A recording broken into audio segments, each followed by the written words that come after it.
Good evening, everyone. I'm Ruchita, your host, and I welcome you to today's session. Today, we are discussing a subject that probably our forefathers implemented much better, and we've forgotten these principles over time. Did you know our body has a main clock and multiple other individual clocks?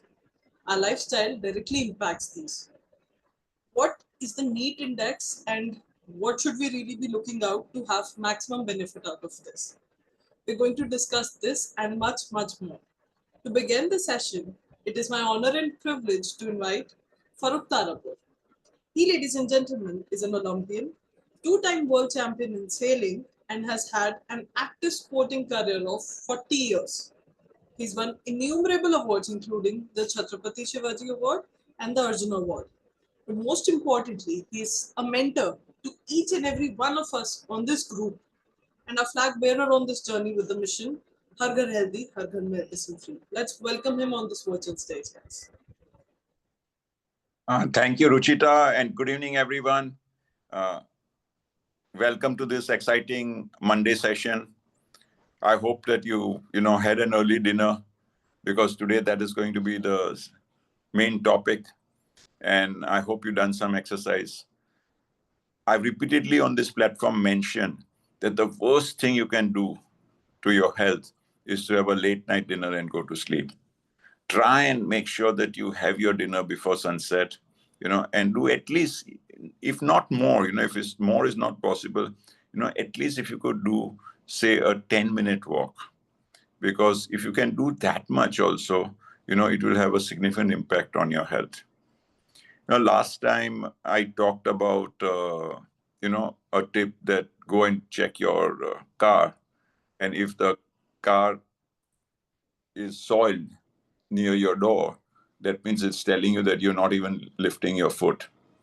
And because technology has advanced, tremendously, we have to somehow be deliberate about, trying to move our bodies. Otherwise, it is very easy to get into the sedentary lifestyle. Moving your body is essential part of holistic health, and that is what will help you increase your health span as compared to your lifespan. Today I'm going to give you one more tip. Check out when you're going down the stairs. Okay, are you straining your muscle, your thigh muscle over there, and gradually putting your leg down, or are you just letting your foot fall by gravity? As people get a little older, they don't realize that they take it for granted and they start moving their foot out and letting the foot drop by gravity onto the next step. Now this is not a good idea. Okay, let's get deliberate. Even when you're going up the steps, you have no choice in the matter but to lift it at least to the next step so that you can climb up. But going down, if you're not deliberate about it, you'll soon find that your legs are going down with gravity. Let that not happen to you. Because if the legs are going down with gravity, that means that you're not using your thigh muscles at all. And that will hurt you as far as this thing about NEAT is concerned. Now, this NEAT is a very nice word that has been given to moving your body when you're not really doing exercise. So if you can keep doing small things, incorporate some changes in your daily movement, you will find that automatically, your muscles and all will not become, stale. So work hard on this subject. Be deliberate about the actions that you're doing on a daily basis, because technology of today, is going to force you into a sedentary lifestyle. Today, you're very fortunate to be hearing from somebody who was over 100 kilos, didn't ever believe that he could come down. But today, he's come down to something like, in the 70s. And that's a huge transformation he has made. Once he realized that the difference between circadian rhythm, eating properly, and basically the difference between eat and neat, he sort of transformed his life 180 degrees. So listen to Manoj very carefully. Over to you, Manoj. Thank you very much, Farooq. Thanks a lot. And it is just all everything whatever happened to me is just because of you. जहाँ तक मेरे health का सवाल है and also some finance का सवाल and time which I am getting right now in my life. Okay, so welcome everyone. तो आज की जो बात है आपको पता ही होगी कि आज हम जो बात करने वाले हैं वो हम अपने हैबिट्स के ऊपर बात करने वाले हैं कि हमारी हैबिट किस तरह से, एक मिनट, हमारे हेल्थ को शेयर हो रहा है screen. Yes, Hello. Manoj, just if you Okay. can do this, presentation. Yeah, Yes. perfect. Yeah. Thank you. So, बात ऐसी है कि आपकी लाइफस्टाइल का इम्पैक्ट आपके बॉडी क्लॉक पे क्या होता है और इम्पोर्टेंस ऑफ नीड ना, ये दो टॉपिक हैं आज की डेट में और इंटर रिलेटेड टॉपिक हैं. ओके, तो सबसे पहली बात तो ये है कि ये बॉडी क्लॉक होता क्या है ना. तो उसको आप इस तरह से देखिए कि हमारे शरीर के अंदर, आपको पहले ये स्लाइड दिखाता हूँ मैं. आप लेफ्ट साइड में देखिए एक इंसान की फोटो बनी है, एक सर में घड़ी है, बाकी बहुत सारी घड़ियाँ नीचे हैं. तो बेसिकली क्या है कि जैसे हमारे घर पे एक पावर सप्लाई आती है और एक मेन बोर्ड पे आती है, फिर वहाँ से सब जगह जाती है, जिससे हमारे fan, tubelight, ovens, washing machine सब चलते हैं. उसी तरह से हमारे अंदर भी जो हमारा ब्रेन है, यहाँ पर सबसे पहले सबसे मेन क्लॉक उसको कहा जाता है और वहाँ से वो सिग्नल भेजता है बाकी क्लॉक्स में. लेकिन सबका चलने का टाइम अपना फिक्स है. गड़बड़ कहाँ होती है? जब ब्रेन को कुछ गलत सिग्नल मिल जाए और वो बाकी सारे घड़ियों को बोल दे भैया ऐसे चलो ऐसे चलो ऐसे चलो, घड़ियाँ फिर कंफ्यूज हो जाती है कि हमें करना क्या है. हम अपने हिसाब से चलें कि जो ब्रेन बता रहा है वो चले ना. होता क्या है, इसका मतलब क्या है ना? उसका मतलब ये है कि अगर समझो आपका रात का समय है, आपको सोना है, ब्रेन बोल रहा है सो जाइए, है ना. बाकी ऑर्गन भी चले गए सोने में. सडनली आपके घर पे किसी ने लाइट जला दी या आप बहुत देर तक मोबाइल पे रह गए. मोबाइल की लाइट आपकी आंख में जाएगी, वहां से ब्रेन में जाएगी, ब्रेन में कुछ केमिकल लोचा होगा और उसके वजह से क्या होगा कि वो बोलेगा अरे अभी तो हमें जागना है, और वो बाकी ऑर्गन्स को बोलेगा जागिए. लेकिन बाकी ऑर्गन्स बोलेंगे नहीं, हमारा तो सोने का टाइम हो गया. यहाँ पर कंफ्यूज होगा और ये सारी कंफ्यूजन कुछ ना कुछ प्रॉब्लम खड़ी करेंगी. उसी तरह से तो ये सारे इफेक्ट हैं लाइट की वजह से और डाइट की वजह से भी है. हम उल्टे सुल्टे टाइम पे उल्टा सुल्टा खाना चालू रखेंगे तो वो होगा. एक्सरसाइज का इफेक्ट कैसे पड़ेगा हमारे उस मेन क्लॉक पे और फिर बाद में इंडिविजुअल क्लॉक पे, ये आपको अभी थोड़ी देर में समझ में आ जाएगा.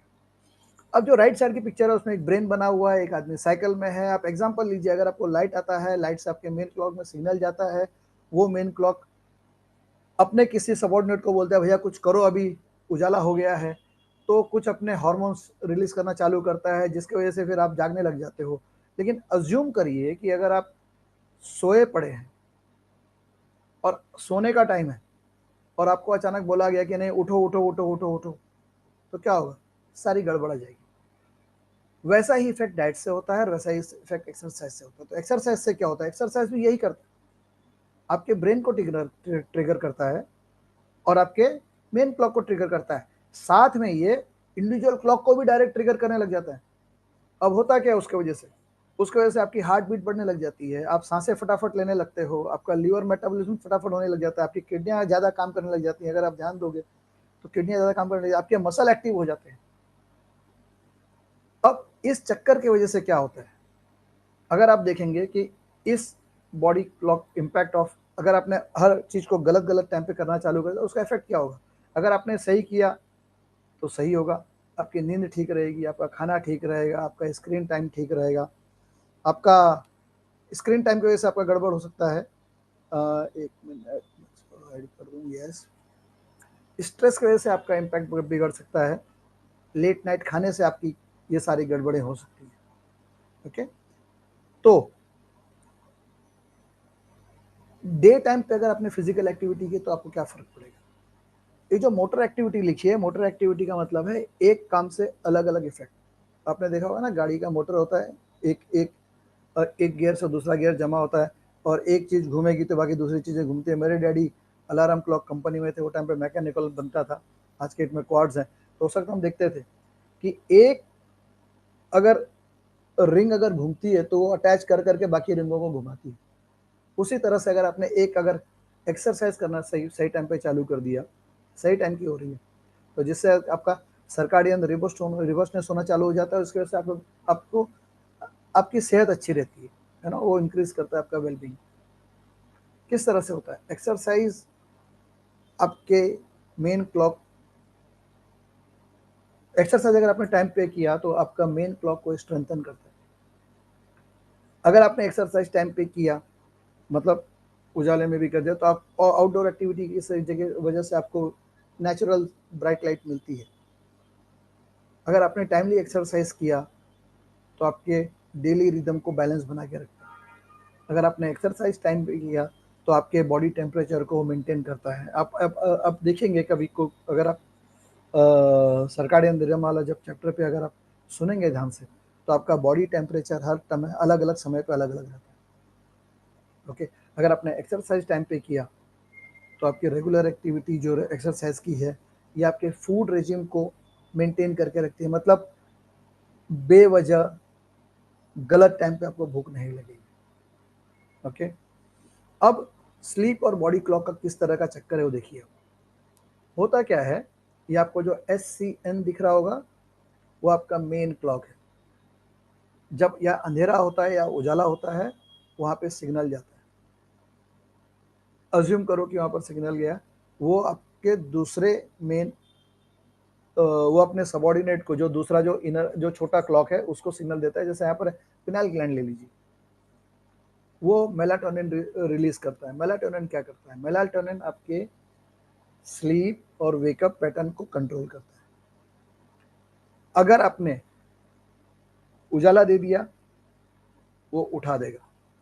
अगर आपने आपकी आंखों को अंधेरा दे दिया, मतलब अंधेरा अगर SCN पे चला गया, तो आपको, अगर अंधेरा दे दिया तो आपको सुलाने की कोशिश करेगा। इस तरह से फर्क करता है। और वहीं सर फिर बाकी सिग्नल बाकी बाकी ऑर्गन्स में जाते हैं। तो इस तरह का ये स्लीप और बॉडी क्लॉक का पैटर्न है। किस तरह से अगर आपका स्लीप डिस्टर्ब होता है तो आपके बॉडी में क्या क्या फर्क आ सकता है? पहले तो ये समझ लो जी, आपकी स्लीप डिस्टर्ब क्यों होती है। आप बहुत लेट सोते हैं, बहुत लेट उठते हैं, है ना। मतलब है कि आधी रात चली गई, जब सुबह होने वाली है, 3-4 बजने वाले हैं, सुबह थोड़ी देर में सुबह हो जाएगी, तब आप सो रहे हो, तो वो एक गड़बड़ कर देता है। इर्रेगुलर, कभी आपने सही टाइम पे सो गए, कभी आप गलत टाइम पे सो रहे हो, लेट सो रहे हो, जल्दी सो रहे हो, इसके वजह से आपका रिदम बिगड़ सकता है। कभी आप जेट लैग बेसिकली क्या है कि अगर आप एक टाइम जोन से दूसरे टाइम जोन पे जाते हो, तो वो जो टाइम का डिफरेंस होता है, जिसकी वजह से आपकी नींद का पैटर्न चेंज करना पड़ता है आपको, उसको बोलते हैं जेट लैग। उसके वजह से आपका स्लीप डिस्टर्ब हो सकता है। अगर आपकी शिफ्ट वर्क है, कभी आप मॉर्निंग में काम कर रहे हैं फर्स्ट शिफ्ट में, कभी सेकंड शिफ्ट में कर रहे हैं दोपहर को, कभी आप लेट नाइट शिफ्ट में काम कर रहे हैं, तो वहाँ पर आपकी नींद डिस्टर्ब होती है, क्योंकि आप अलग अलग टाइम पे सो रहे हैं। तो इन चीज़ों की वजह से आपके ऊपर फ़र्क क्या पड़ता है? अगर आप देखोगे आप हमेशा थके हुए रहोगे, आपका मूड प्रॉब्लम रहेगा। सडनली 2 बजे कोई आपको उठा देगा दोपहर को, आप नहीं उठ पाओगे, आप एकदम इरिटेट हो जाओगे। ओके, आपका हमें कभी भी मेंटल अलर्टनेस पे इफेक्ट पड़ेगा, कम हो सकता है अलर्टनेस, कैपेबिलिटी कम हो सकती है उसकी वजह से। आपका मेटाबॉलिक डिसऑर्डर हो सकता है, मतलब खाना पचाने का जो सिस्टम है उसमें कुछ गड़बड़ी आ सकती है। क्योंकि इतना सब कुछ है तो ऑब्वियसली है कि आपकी जो काम करने में, काम करने का जो आप रिजल्ट देना चाहते हो वो अच्छा रिजल्ट नहीं आएगा। आपके पाचन शक्ति में कुछ प्रॉब्लम आ सकती है। ओके, और आपका अलर्टनेस, जैसे कि पहले बता ही गया, वो कम हो सकता है। तो इसीलिए हमें टाइम पे सोना चाहिए, टाइम पे उठना चाहिए। टाइम पे लेट सोने का एक और गड़बड़ है, क्योंकि हम अगर लेट सोते हैं तो हमें बहुत सारी भूख लगती है। इसीलिए बुजुर्गों ने कई बार कहा है टाइम पे सो जाओ, टाइम पे उठो। क्योंकि अगर आप रात को लेट सोओगे तो आप ज़्यादा खाओगे, क्योंकि आपको भूख लगेगी।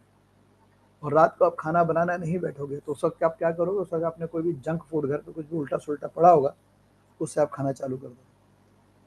तो वो करने से क्या होता है, लेट नाइट स्नैकिंग करने से क्या होता है, अगर आपने रेगुलर सर्काडियन रिदम के हिसाब से अगर आप डे टाइम पे ही खा रहे हैं, जो आपको लेफ्ट साइड की पिक्चर अगर आप देखोगे ध्यान से, तो आपका फूड इनटेक पैटर्न भी बराबर रहेगा। ओके, अगर आपने रेगुलर मील टाइम बराबर रखा तो आपका फूड इनटेक पैटर्न भी सही रहेगा।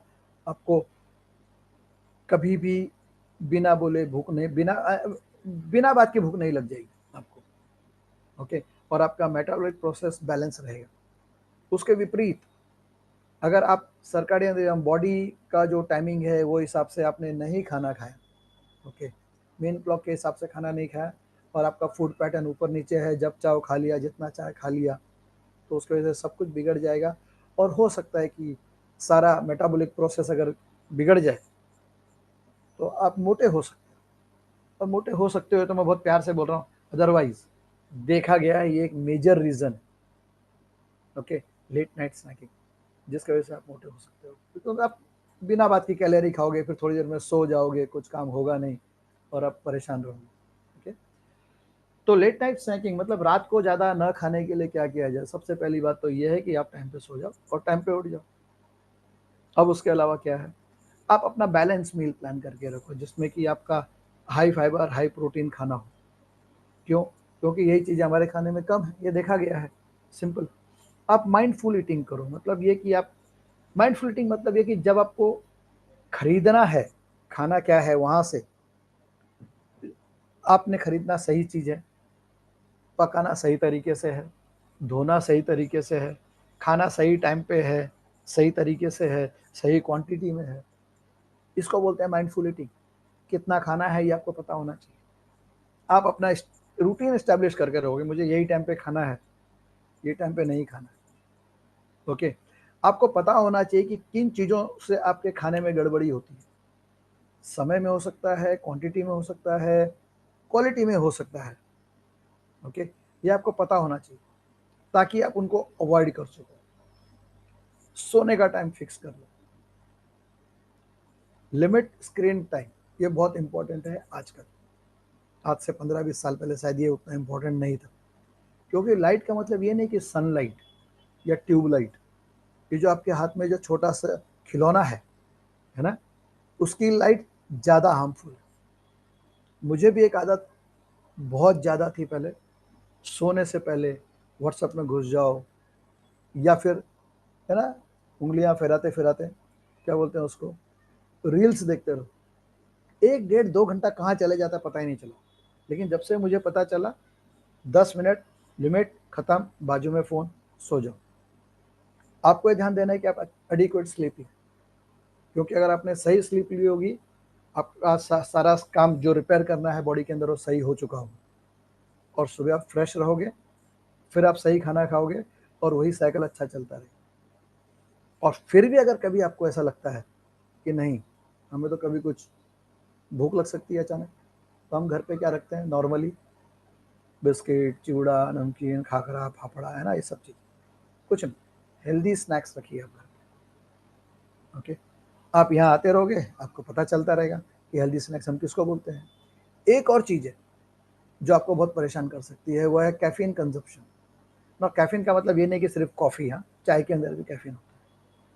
अगर आप ज़्यादा पीते हैं उसको, अब ज़्यादा मतलब यार सबके लिए अलग अलग हो सकता है क्वांटिटी। ओके, मैं कुछ लोगों को जानता हूँ, इनफैक्ट फारूक को जानता हूँ, जो बिल्कुल चाय कॉफ़ी नहीं पीते। इमेजिन करिए, क्या उनको थकान नहीं होती होगी? क्या वो रिफ्रेश नहीं होना चाहते हैं? सब कुछ होना चाहते हैं दिन भर में, लेकिन फिर भी वो चाय कॉफ़ी नहीं पीते। इससे क्या होता है, डिलेड ऑनसेट ऑफ स्लीप, आपको नींद लेट आएगी।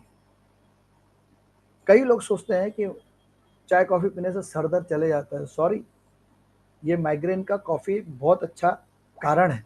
कॉफ़ी की वजह से माइग्रेन होता है, दर्द सर दर्द जाता है ये नहीं है। ओके, ये आपके बॉडी क्लॉक को डिस्टर्ब कर देता है ना।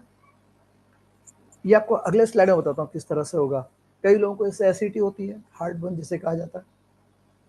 आप ये देखिए स्लाइड, और इसका तो मैंने जीता जाता एग्जाम्पल भी देखा फिर बैंकॉक में, अभी कुछ महीनों पहले हम वहाँ थे। 2 कप कॉफ़ी के अंदर अप्रोक्सीमेटली 400 मिलीग्राम कैफीन होता है, 400 mg। कई लोग कहते हैं कि सोने से पहले मत पियो तो नींद नहीं आएगी, लेकिन गलत है। ऐसा रिसर्च किया गया कि 3 घंटे पहले देने पे क्या फ़र्क पड़ता है सोने से, और 6 घंटे पहले देने से क्या फ़र्क पड़ता है सोने से। हर चीज़ में एक ही चीज़ देखा गया कि उससे आपके नींद में बहुत फ़र्क पड़ता है। तो फिर सवाल ये आता है कि हमें कितनी देर पहले आखिरी कॉफ़ी या चाय पी लेनी चाहिए? तो उसका आंसर ये है 6 घंटे पहले। 6 घंटे पहले, क्योंकि अगर चाय कॉफ़ी पी है, आप ये सोच के चलिए उसका इफ़ेक्ट, जो आपको जगा के रखने का इफ़ेक्ट है उसका, जो आपको एक्टिव रखने का इफ़ेक्ट है, अलर्ट रखने का इफ़ेक्ट है, वो 6 घंटे तक रहेगा। ये मैंने हमारे यहाँ अगर आप देखोगे हिंदुस्तान में रात को आपको 8, 9, 10 बजे भी चाय मिल जाएगी, है ना? लेकिन जब हम बैंकॉक में थे, 3 बजे के बाद तो वो दुकानें बंद करके चले जाते थे चाय वाले या कॉफ़ी वाले। वहाँ आइस टी, आइस कॉफ़ी बहुत चलती है और मुझे बहुत पसंद था। शाम को पीने की इच्छा होती थी, कहीं नहीं मिलता। अनलेस अनटिल अगर आप किसी कैफ़े में चले जाओ ना, say that is modern lifestyle. Cafe कौन जाते हैं? जो मॉडर्न लाइफ़स्टाइल। मैं उनकी बात कर रहा हूँ जो ट्रेडिशनल दुकान लगाते हैं चाय कॉफ़ी, वो 3 बजे दुकानें बंद करके चले जाते हैं। ओके, तो ये आपको ध्यान देना है। तो अगर आपको कैफीन रिड्यूस करना है, अगर आपको बहुत ज़्यादा आदत है, आप सोच रहे हो मैं क्या करूं, ये रास्ते कुछ है आपके पास। डिकैफीन करके कई चीज़ें आती हैं मार्केट में, आप उसमें चले जाइए। आप या तो उसको कंट्रोल करिए, अगर आप दिन में 3 बार पीते हैं 2 बार पिए, जब 2 बार पीते हैं 1 बार पिए, बड़ा कप पीते हैं छोटा कप पीजिए, छोटा कप पीते हैं और छोटा कप पीजिए। टाइमिंग एडजस्टमेंट करिए, जैसे कि आपको बताया गया सोने से 6 घंटे पहले नहीं। और जब भी आपको अगर कॉफ़ी पीने की इच्छा हो ना, तो कई बार ना हमारा बॉडी बताता है, पता नहीं चलता है बॉडी को। बॉडी ना सिग्नल कैसा देता है मतलब चाय, कॉफ़ी, पानी और खाने का, वो सिर्फ बोले आपको चाहिए, उस वक्त आप पानी पी के देखिए। मैं एक छोटा सा एग्जांपल लिया अभी। मुझे शाम को चाय पीने की, कॉफ़ी पीने की आदत थी, लेकिन आजकल गर्मी के सीज़न होने की वजह से मुझे कुछ अजीब सा लग रहा था कि यार नहीं, नहीं पीना है मुझे। तो करूँ क्या? क्रेविंग तो आती है क्योंकि आदत है। I started having kanji water. ना कांजी इज़ नॉट दैट चावल का पानी, कांजी जो फ्रेगमेंटेड वेजिटेबल से बन सकता है, ओके, उसे पीना चालू कर दिया या फ्रेगमेंटेड वेजिटेबल खाना चालू कर दिया एज अ स्नैक्स। कोई भी क्रेविंग नहीं होती, कोई भी क्रेविंग नहीं हुई। मुझे बहुत अच्छा लगा देख के, 2-3 दिन तक मैंने किया, ओके, और उसके बाद फिर कंटिन्यू हो चुका हूँ। आप हर्बल टी ट्राई कर सकते हैं, अगर आपको लगता है नहीं उसको तो गर्म ही पीना है, आप हर्बल टी ट्राई कर सकते हैं। और सबसे बड़ी बात कि आप हमेशा जो लेबल है, जो भी चीज़ें खरीदते हैं, उसके पीछे पढ़ के देखिए कि उसके अंदर गलती से कैफीन तो नहीं डला है। मान लो आपको लग रहा होगा कि इसके अंदर कैफीन नहीं है, ये तो हेल्दी चीज़ है, लेकिन हो सकता है उसमें कैफीन ऐड हो। और जैसा कि हमने आपको बता दिया कि हेल्दी स्नैक्स और बेवरेजेस घर पे रखिए और उसी को खाइए, ओके। एक और चीज़ है जो आपके बॉडी क्लॉक को गड़बड़ कर देता है, एक्सपोजर टू स्क्रीन टाइम, जैसे कि हमने थोड़ी देर पहले बात करी, छोटा सा खिलौना जो आपके हाथ में है, ब्लू लाइट का एक्सपोजर या एब्सेंस ऑफ ब्लू लाइट, ये जितनी भी हैं, सूरज हो, ट्यूबलाइट हो, लैपटॉप हो, मोबाइल हो, ये आपके मेन क्लॉक को जो सिग्नल देता है, जैसे कि हमने पहले बताया, वो अपने दूसरे छोटे क्लॉक पिनियल ग्लैंड को सिग्नल देता है और वो फिर मेलाटोनिन सिक्रीट करता है या तो सप्रेस करता है। अगर उसने सप्रेस करना चालू कर दिया तो आप जागते रहोगे, और अगर उसने सिक्रीट करना बढ़ाना, मेलाटोनिन ज़्यादा प्रोड्यूस करना चालू कर दिया, आपको नींद आने लगेगी। लेकिन अज्यूम करिए कि आप रात के टाइम पे ट्यूबलाइट मतलब लैपटॉप पे काम कर रहे हैं, क्या होगा? सारा मिसमैनेज। अगर आप सुबह के टाइम पे सोने जा रहे हो, सारा मिसमैच, क्योंकि आपके बॉडी क्लॉक तो बोल रहे हैं भैया जागने का समय है, जागो, लेकिन नहीं, आप वो नहीं करोगे, आपके सेहत पे फर्क पड़ेगा। क्या क्या फर्क पड़ता है? आप डिप्रेस रहोगे, आपकी मेमोरी लॉस हो सकती है, आपका वजन बढ़ सकता है, आप न्यूरोलॉजिकल इश्यूज आ सकते हैं आपको, क्योंकि आपने सारी नसों का काम बिगाड़ दिया ना, तो सारे न्यूरोलॉजिकल इशू आ सकते हैं। तो इसलिए ब्लू लाइट को आप रिड्यूस करिए। हम आपको टिप्स भी देंगे किस तरह से कर सकते हो। आप अपने स्क्रीन टाइम को लिमिट करिए। हमारे पड़ोस में एक फैमिली है, स्कूल जाते हैं बच्चे तीनों, उन लोगों ने भी अपने स्क्रीन बच्चों के लिए ना टाइम फिक्स कर रखा है कि दिन भर में आप मोबाइल आधा घंटा या 1 घंटा ही देखोगे, है ना, टोटल टाइम दे रखा है, उसके ऊपर आप लोगे नहीं। दिन भर में आप आधा घंटा 1 घंटा ही टीवी देखोगे, ये उन्होंने कर रखा है। ओके, ये आपको भी करना चाहिए। हालांकि उनके घर पे तो स्टूडेंट है, लेकिन आपके घर, आप भले स्टूडेंट ना हो लेकिन फिर भी आप कर सकते हो। ओके, हो सके तो नाइट मोड पे रहिए। जब आप सोने जा रहे हो तब इन सब चीज़ों को बंद करके रखिए। ओके, जब भी आप कुछ, अगर फिर भी आपको लग रहा है कि आपको काम करना है, वार्म लाइट पे स्विच हो जाइए। आपकी वाइट जो लाइट घर पे जलती है उसको आप येलो कलर की लाइट पे शिफ्ट कर सकते हैं, जो वार्म होती हैं, थोड़ी माइल्ड होती हैं। आप हर थोड़ी थोड़ी देर में ब्रेक लेते रहिए, किताब पढ़ लीजिए। This is the fantastic. आप इसको चेक करिए, आप जिसको भी इसे टेस्ट करना हो करिएगा। रात को सोने के टाइम पे बिस्तर पे आप बुक लेके जाइए और आप मोबाइल ले जाइए। 1 हफ्ते इसको चेक करिए बुक को, और 1 हफ्ते आप मोबाइल को चेक करिए। आपको आपको लगने लगेगा कि बुक पढ़ने पे आपको जल्दी नींद आ जाती है, जबकि मोबाइल से आपको जल्दी नींद नहीं आएगी। आपको पता ही नहीं चलेगा आपके 2-3 घंटे कहाँ चलेगी। These are the tips which you can use, है ना। और एक चीज है क्रॉनिक स्ट्रेस, जो आपके बॉडी क्लॉक को गड़बड़ा सकता है। अगर आपका मेन क्लॉक को, अगर आपका स्ट्रेस हल्का सा स्ट्रेस करता है, ज़्यादा फर्क नहीं पड़ेगा फिजियोलॉजिकल और बिहेवियरल रिदम को। लेकिन अगर आपने बहुत स्ट्रेस में हो, आप देखोगे कि आपको नींद नहीं आती। कुछ दिन पहले की बात है, हमारे सोसाइटी में एक आदमी पिटी कैश हैंडल करता था। उसके ऊपर ये इल्ज़ाम लगा, हालांकि इल्ज़ाम नहीं था, उसको सिर्फ ये बोला गया था कि आपके पिटी कैश में कुछ गड़बड़ है, प्लीज़ उसको आके सुधारने में मदद करिए। भाई साहब को रात को 3 बजे तक, 4 बजे तक नींद नहीं आई, और रात को 3 बजे उसने मैसेज डाला कि प्लीज़ कोई मेरे को हेल्प करो, मैंने कुछ गड़बड़ नहीं की। इमेजिन करिए, वो आदमी जो टाइम पे 10 बजे सो जाता है, रात के 3-4 बजे तक जागा रहा स्ट्रेस में। यही चीज़ आपके साथ हो सकती है। इसकी वजह से क्या होगा, इमेजिन करिए ना, स्ट्रेस की वजह से, stress is the major concern of today's life. उसमें आपको सबसे ज़्यादा प्रॉब्लम आती है। हर चीज़ से आपको टेंशन आएगी, हर चीज़ से आपको तकलीफ में आएगी। आपकी भूख बिगड़ेगी, आपकी नींद बिगड़ेगी, आपका थकान आपको महसूस होगी, आपको डायबिटीज़ होने के ज़्यादा चांसेस हैं। जितने लाइफस्टाइल डिजीजेस हैं, आपको स्ट्रेस से आने के पूरे चांसेस हैं। तो इसलिए स्ट्रेस को दूर रखिए। सोने के टाइम पे सो जाओ तो आपको स्ट्रेस ही नहीं आएगा। किस तरह से आप स्ट्रेस को रिड्यूस कर सकते हो? रेगुलर एक्सरसाइज करके, ब्रीदिंग टेक्निक को आजमा के, है ना। कुछ हॉबीज़ को ले लीजिए आप, उसके ऊपर आप ध्यान दीजिएगा, है ना। माइंडफुल और प्रैक्टिस माइंडफुलनेस एंड मेडिटेशन, मतलब हर चीज़ को, जो भी आप काम करो उस पर पूरा ध्यान लगा के इनग्रोस होकर काम करिए। और मेडिटेशन आप कर सकते हैं, नींद अच्छी तरह से लीजिए आप, है ना, तो आपको स्ट्रेस कम हो जाएगा। डीप ब्रीदिंग को आप प्रैक्टिस कर सकते हैं, और हेल्दी खाना खाइए। ओके, और हेल्दी के अच्छा मैं आपको बोलूँगा सर, न्यूट्रिशियस खाना खाइए। ओके, तो आप किस तरह से अपने सर्काडियन रिदम को रेगुलेट कर सकते हैं? सेम एक्सरसाइज करके अपने सोने का समय और जागने के समय को स्टिक उस पर टिके रह के, कैफीन को छोड़ के, स्क्रीन टाइम को आप कंट्रोल करके, है ना, मोबाइल स्क्रीन मतलब मोबाइल, टीवी एंड लैपटॉप, तीनों की बात कर रहा हूँ मैं। अपने स्ट्रेस को मैनेज करिए, और लेट नाइट का खाना बंद करिए। वैसे भी अगर आपने टाइम पे सोना चालू कर दिया, लेट नाइट स्नैकिंग ऐसे बंद हो जाएगी आपकी। सो अब हमारे अब आज के अगले टॉपिक पे, जिसका नाम है NEET. So are you doing NEET? No, NEET मतलब क्या? नीट मतलब बेसिकली ये है, अगर आप देखोगे बच्चे लोग क्यों ज़्यादा एक्टिव तो रहते हैं, बट वो क्यों नहीं ज़्यादा मोटे होते हैं जल्दी? जैसे जैसे हमारी एज बढ़ती है, हम क्यों मोटे होते जाते हैं? ज़्यादा करके आप लोग जितने ज़्यादा एज पे जाओगे, आप वो ज़्यादा बड़े एज ग्रुप के लोग आपको ज़्यादा मोटा दिखेंगे। ऐसा क्यों होता है? ऐसा क्यों होता है ना?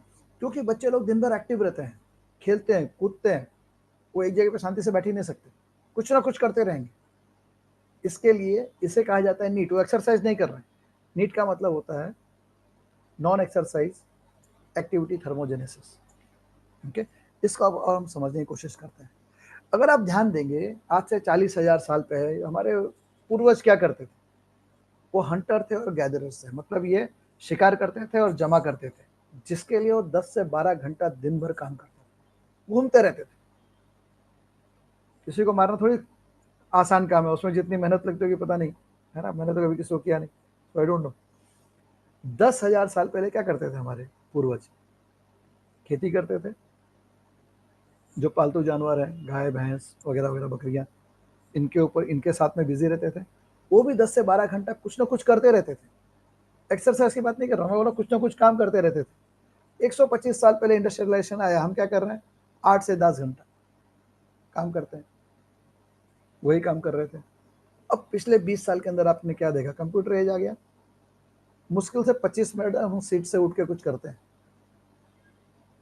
वॉशरूम ब्रेक ले लिया, शायद सुट्टा ब्रेक कोई कोई ले लेते हैं, हालांकि वो गलत है, बट चलो एक बार मान लिया गया कि उन्होंने नीट कर ली उसमें। उसके अलावा कुछ नहीं। लंच ब्रेक भी वही टेबल पे होता है। अगर कोई बोले कि लंच ब्रेक के लिए बाहर जाता है, बहुत मुश्किल से, रोज नहीं जाता कोई, टेबल पे ही बैठा खाता है। तो हमने मतलब वो एक्टिविटी करनी कम कर दी कि जो इनडायरेक्टली आपके लिए एक एक्सरसाइज है, जिसे नीट कहा जाता है। ओके, अभी आप देखिए क्या है, जो मैं आपको थोड़ी देर पहले बोल रहा था, ये कुछ सर्वे हुए और उसके कुछ डेटा है। ग्लोबली अंदाजन ऐसा देखा गया कि 60 करोड़ लोग, एडल्ट लोग ओबीज, मोटे हैं, और 10 करोड़ बच्चे भी ओबीज हैं। इंडिया इसमें दूर नहीं। जब हम ग्लोबल की बात करते हैं, इंडिया के अंदर हर 4 में से एक 25% लोग ओबीज हैं। ओके, लेकिन अभी इसमें देखिए आप, अगर आप ये जो ब्रेकअप देखोगे, 15 से 19, 20 से 29, 30 से 39 और 40 से 50, हर एज ग्रुप में 5 साल में 2015-16 का और 2019-21 का, 19-20 का ये जो डेटा है, 5 साल के अंदर बड़े हैं। अगर देखोगे बच्चों में 15 से 19 में 4.2 से 5.4 हुए, 20-21 में 14.2% लोग मोटे थे 20-21 के एज ग्रुप में, 2015 में, 2019-20 में आते आते 17% हो गए तकरीबन। इसी तरह से अगले 30 से 39 में और 40 से 49 में भी, 40 से 49 में भी, हर एज ग्रुप में मोटापा बढ़ा है। लेकिन बड़ी बात क्या है, अगर आप देखोगे छोटी एज ग्रुप में बहुत कम लोग हैं मोटे, और जितना एज बढ़ते जाता है उतने लोग की जनसंख्या ज़्यादा है, उतने ज़्यादा लोग मोटे हैं। क्यों? क्योंकि बच्चे लोग ज़्यादा नीट करते हैं, वो ज़्यादा एक्टिव रहते हैं, दिन भर में एक जगह पे चुपचाप नहीं बैठे रहते। ओके, और ये जो मोटापे का चलन है, ये सिर्फ अर्बन एरिया में नहीं है। अर्बन एरिया में 31% से 33% में पहुंच गया है, रूरल एरिया में भी 15 से लेके 20 में पहुंच गया है। तो आप बात समझिए कि नीट क्यों इंपॉर्टेंट है। ये जो बीच वाला जो बार है, अगर आपको समझ में आ गया, 15 से 19 में बहुत कम लोग हैं और 40 से 49 में बहुत ज़्यादा लोग हैं, यहीं पर आपको समझ में आ जाएगा नीट आपको किस तरह से काम करेगा। नीट का मतलब बेसिकली होता है non exercise activity thermogenesis. Okay, इसका मतलब क्या है? इसका मतलब आप जो भी दिन भर में किराने की दुकान में सामान खरीदने जाते हैं, घर के काम जो आप करते हैं, किचन में खड़ा रह के आप खाना बनाते हैं, गार्डनिंग करते हैं, लिफ्ट के जगह पे आप सीढ़ियां से चलते हैं, बैठ के काम करने के बजाय खड़े रह के काम करते हैं, ये सब कुछ नीट में आता है। होता क्या है कि आपको जो कैलोरी बर्न करते हैं, इसमें भी कैलोरी बर्न होती है ना। अगर आप सोचिए कि आप बैठे रहेंगे कि जगह पे, कहाँ से कैलोरी बर्न होगी? बिल्कुल नहीं होगी। तो ये नीट है। अब आप इसको इस तरह से देखिए, अगर आपको जितनी कैलोरी चाहिए उससे अगर आपने ज़्यादा खा लिया तो आप मोटे हो जाओगे। अगर आपने उससे कम खा लिया तो क्या होगा? ऑब्वियसली आपका फैट कम होते जाएगा, आपका वेट भी कम होते जाएगा। तो अगर आपका कैलोरी इनटेक, एनर्जी इनटेक अगर कम है कैलोरी आउट से, तो आप वजन कम कर सकते हो। और आप पतले रह सकते हो, फैट कम हो सकता है। लेकिन ये जो कैलोरी आउट होता है, जो कैलोरी आप बर्न करते हो, उसके बेसिकली 4 पार्ट हैं, 4 तरीके से होते हो। एक तो बीएमआर है, बीएमआर को मैं लास्ट में समझाता हूँ। ईट, नीट और टीएफ को समझ लीजिए आप। ईट मतलब एक्सरसाइज, एक्टिविटी, थर्मोजेनेसिस। इसका मतलब ये कि आप जो भी एक्सरसाइज करते हो, आप जितने भी दिन भर में कैलोरी बर्न करते हो, उसमें से सिर्फ वो 5% है। ओके, टीएफ को समझ लीजिए, that is thermic effect of food, जिसका मतलब ये हुआ कि आप जो भी खाना खाते हो उसको पचाने के लिए आपको एनर्जी लगती है, वो आप 10% यूज करते हो। लेकिन इससे ज्यादा 15% आप नीड करते हो, और नीड करना चाहिए। वो क्या चीज़ है? जैसे मैंने पहले बताया, घर के सारे काम, मार्केट से सामान लाना, चल के जाओ, कार या बाइक में गए तो उसको नीट नहीं कहा जाएगा। आप घर से नीचे उतर रहे हो, सीढ़ियाँ ले लो लिफ्ट के बजाय, वो नीट हो गया। कई काम है जो आप बैठ के करने के बजाय खड़े रह के कर सकते हो, ये नीट हो गया। तो इन चीज़ों को आप करोगे तो आपका नीट बढ़ते जाएगा। और ये बीएमआर, बीएमआर बेसिकली क्या है कि अगर आप दिन भर में समझो कुछ नहीं कर रहे हो और सोफे में बैठे हो या सोए हो, फिर भी आपके बॉडी के अंदर कई चीज़ें काम कर रही हैं, उस काम करने के लिए जो एनर्जी लगता है उसको कहते हैं बीएमआर, बेसिक मेटाबॉलिक रेट। वो है 70%। तो आपके टोटल एनर्जी कंजम्पशन का, कैलोरी कंजम्पशन का, कैलोरी आउट का 70% वो होता है, या वो होना चाहिए। और बाकी एक में अगर आप देखोगे 3 चीज में जो आपको एडिशनल करना है, ये तो बीएमआर तो ये है कि आपने कुछ भी नहीं किया तो उतना कैलोरी बर्न होना ही होना है। लेकिन बाकी 3 चीजें आप अगर करोगे तो आपका एडिशनल बर्न होगा। उसमें सबसे बड़ा जो है वो है नीट। इस चीज को आप ध्यान रखिए कि आपको नीट करना है। अब ये चार्ट में आप देखिए कि नीट किस तरह से अलग अलग तरह के काम करने वालों के का अलग अलग है।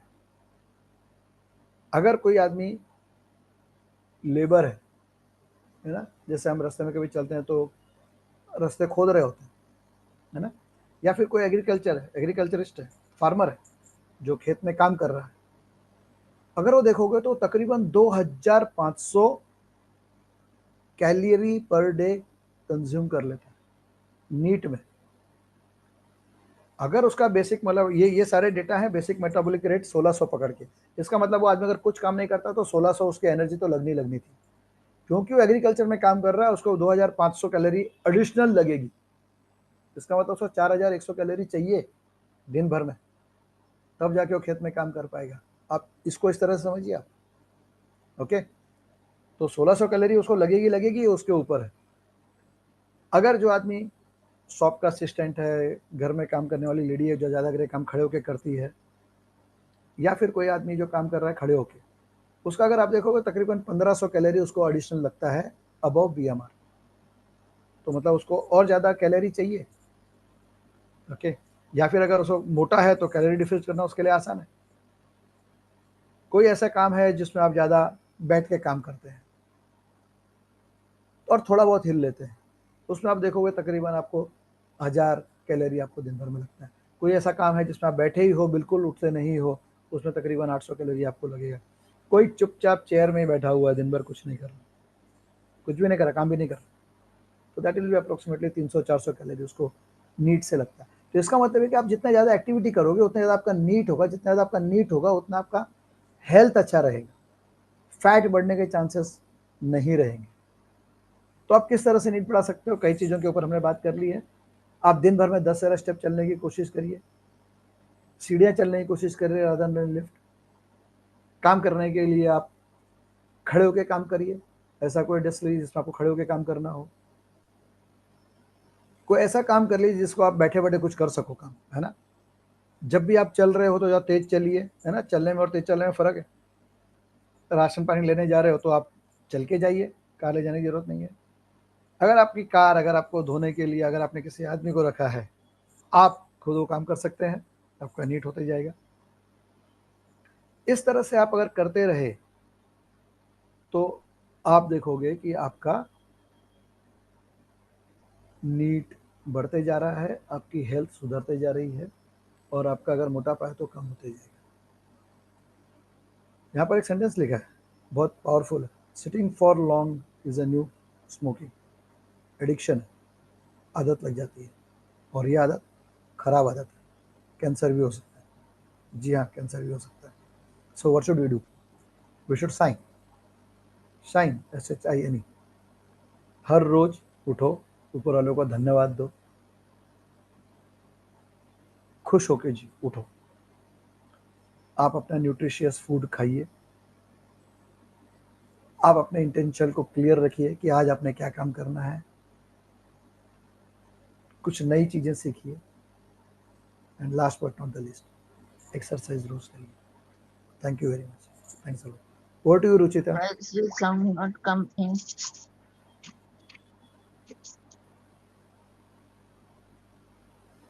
Thank you so much, Manoj, for explaining that. I Yes, think Amy.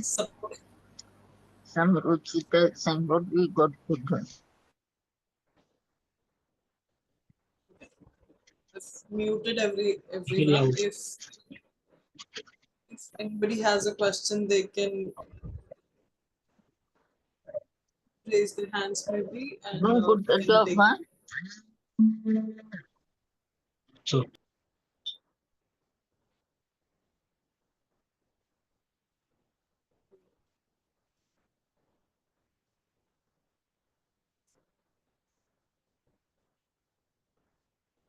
All right. Thank you for that amazing explanation, Manoj. I'm sure everyone understood very clearly the concept of NEAT and how to utilize it and what is the importance of actually following our body's clock. I do not see any questions from anyone. Thank you again, and we look forward to seeing you in the next session. Till then, good night, stay safe, and see you in the next one.